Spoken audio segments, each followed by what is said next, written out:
इसी वंश में आगे चल करके विजिताश्व, हविर्धान, प्राचीन वहीर नाम के राजा हुए, जिनके यहाँ प्रचेता नाम के 10 पुत्र होते हैं, जो नारायण सरोवर के तट पर जाते हैं और नारद जी से ज्ञान लेकर के और भगवत भजन की ओर आगे बढ़ते हैं। लेकिन देखिए, नारद जब प्रचेताओं को ज्ञान देने गए, वहां से जब लौटे तो प्राचीन वहीर के पास गए। क्यों गए? क्योंकि प्राचीन वहीर बड़े बड़े यज्ञ कर रहे हैं, लेकिन यज्ञ में निरपराध जीवों की बलि दे रहे हैं, जो कहीं से भी शास्त्रोक्त नहीं है। मन से, अपने अपने ज्ञान से हम कुछ भी कह दें। जैसे कि एक व्यक्ति एक पुस्तक लेकर के चारों ओर घूम रहा था और सबको दिखाए, देखो क्या लिखा है, देखो क्या लिखा है। उस पुस्तक में एक लाइन लिखी थी, वेद पढ़ना पाप है, वेद पढ़ना पाप है। अब तो वो व्यक्ति थोड़ा नास्तिक था, अब उसको बल मिल गया कि पुस्तक में लिखा है कि वेद पढ़ना पाप है, वेद पढ़ना पाप है। अब उसने चारों ओर जाकर के हल्ला मचा दिया, देखो देखो देखो पुस्तक में लिखा है वेद पढ़ना पाप है। एक कोई विद्वान मिल गए, उन्होंने कहा कहाँ लिखा है, दिखा तो जरा। और पुस्तक ली, लिखा था वेद पढ़ना पाप है। जैसे ही पन्ने को पलटे, दूसरे पेज पे पहुंचे तो आगे लिखा था, इधर लिखा था वेद पढ़ना पाप है, आगे लिखा था असौच की स्थिति में वेद पढ़ना पाप है। लेकिन वो जो गए ना, उसने बस एक ही बात अपनाई, वेद पढ़ना पाप है। ऐसे ही कुछ ऐसे बड़े ज्ञानी जन होते हैं जो कि जिनको अपने मतलब की बात मिल जाए ना, बस वहीं पे सीमित हैं। जैसा कल मैंने कहा था ना, पंडित जी ने कहा भगवान रोटी देता है, सामने वाले ने सुना अच्छा भगवान देता है तो हम कुछ करेंगे ही नहीं, घर जाके बैठ गए अब तो भगवान देगा रोटी। ये मनुष्य की भ्रांति है। प्राचीन वगैर को अधूरा ज्ञान है, यज्ञों में निरपराध जीवों की बलि देते हैं। नारद जी पहुंचे, रोके और पुरंजन की कथा को सुनाते हैं कि तुम्हारी स्थिति है पुरंजन की तरह, जिसका अविज्ञात नाम का मित्र है। एक बार घूमते टहलते एक स्थान पर पहुंचे, एक नगरी में पहुंच गए। वहां एक रूपवती स्त्री को देख करके पुरंजन उसी स्त्री के मोह में पड़ गया। अविज्ञात ने बार बार बताया, लेकिन उसकी बात नहीं मानी। अविज्ञात ने उसका साथ छोड़ दिया। बाद में उसने कई पुत्र उत्पन्न किए, कई संतानें उत्पन्न की। बारंबार उस नगरी के बाहर एक चंडवेग नाम का राजा रहता है। उसने कई बार उस नगरी पर आक्रमण करने का विचार किया। हरिओम, ध्यान से सुनिएगा। आक्रमण करने का विचार किया, परंतु वो जो 5 फनों वाला सर्प है, वो कोई और नहीं, हमारे 5 प्राण हैं। ये बार बार काल को रोकते हैं, लेकिन जब काल सीधे नहीं आ पाता है तो अपनी एक कन्या को भेजता है। उस कन्या का नाम है जरा। जरा मतलब बुढ़ापा। और जब जरा आती है तो काल अपने आप आ जाता है। काल आया प्राचीन वगैर, पुरंजन ने देह त्याग किया। पुरंजनी का ध्यान करते करते अगला जन्म स्त्री के रूप में होता है। जब इसका विवाह हुआ तो कुछ ही समय में पति के प्राण चले गए।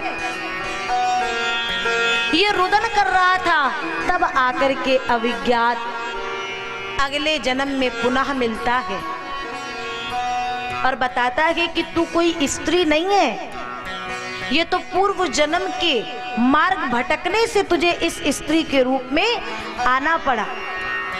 कुछ कथा समझ में आई प्राचीन वगैर? वो पुरंजन हम सब हैं, जो माया में पड़ कर के यही भटकते हैं। अविज्ञात हमारी आत्मा है।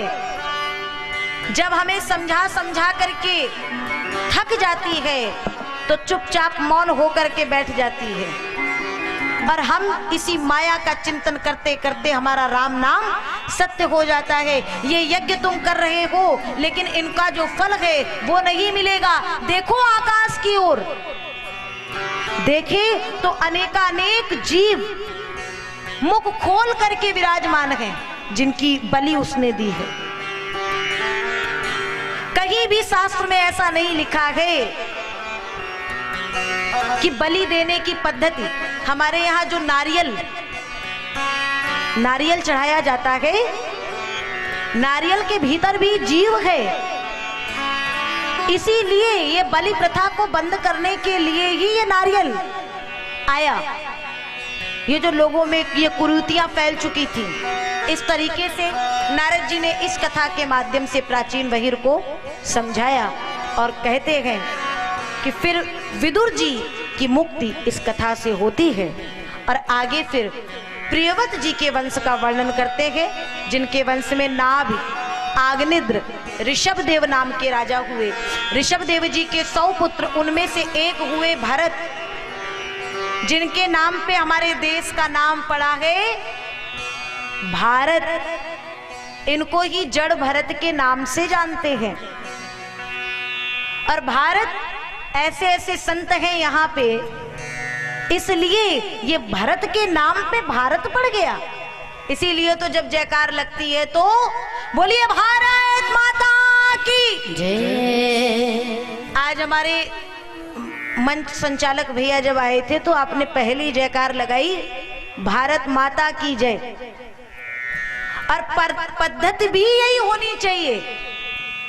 हमें गर्व होना चाहिए कि हमने भारत की भूमि में जन्म लिया, जहां राम हुए, कृष्ण हुए, जहां हर तीर्थ जहां है, चारों धाम, सब कुछ वहां है। ऐसे भारत की भूमि में लोग जाते हैं तो बताते हैं बाहर, हम उस देश के वासी हैं जिस देश में गंगा बहती है, होठों पे सच्चाई रहती है, जहां दिल में सफाई रहती है। मेहमान जो हमारा होता है वो जान से प्यारा होता है।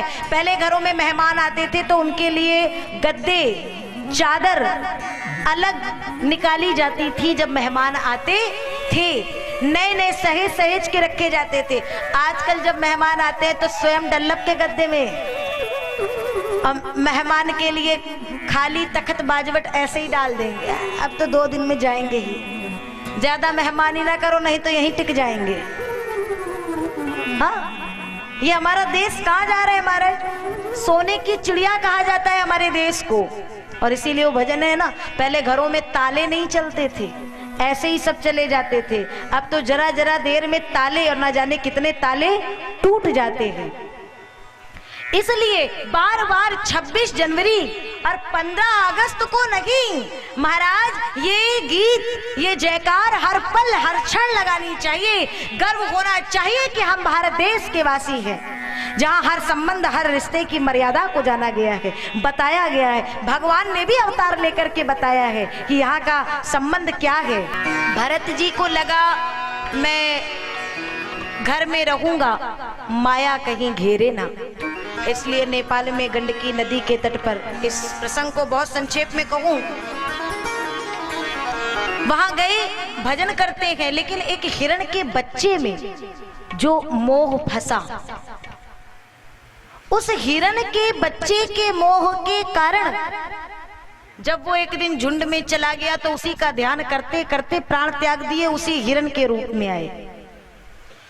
पूर्व जन्म के भजन के प्रभाव से कुछ याद बनी रही तो सरकार जाकर के अगला जन्म एक ब्राह्मण के यहाँ हुआ, ब्राह्मण बालक के रूप में। वहां पे भी उन्होंने, पिता ने बहुत प्रयास किया वेद का अध्ययन करने। भाई पिता यदि पुरोहिती का कार्य करते तो चाहते मेरा बच्चा आगे कार्य संभाले। भरत जी को लगा एक जन्म तो यूं ही गया, दूसरा किसी काम का नहीं था, तीसरा यदि ज्ञान ले लूंगा तो अहंकार ना हो जाए, और अहंकार हो जाएगा तो भी ये जीवन ऐसे ही बीत जाएगा। इसलिए कोई अध्ययन नहीं किए, भाइयों ने कुछ काम सौंपे नहीं कर पाए तो घर से बाहर निकाल दिए। भरत जी को कोई चिंता नहीं, राजी हैं हम उसी में जिसमें तेरी रजा है। जिंदा रखे तू हमको, जिंदा रखे तू हमको, या धड़ से सिर उतारे, अब तो फकीर आशिक कहता है यूं पुकारे, राजी हैं हम उसी में जिसमें तेरी रजा है, इधर भी वाह है और उधर भी वाह है। जब भाइयों ने घर से बाहर निकाल दिया, निकल गए। मार्ग में जाकर के राजा रोहुगण की पालकी को ढोते हैं, उन्हें ज्ञानोपदेश करते हैं।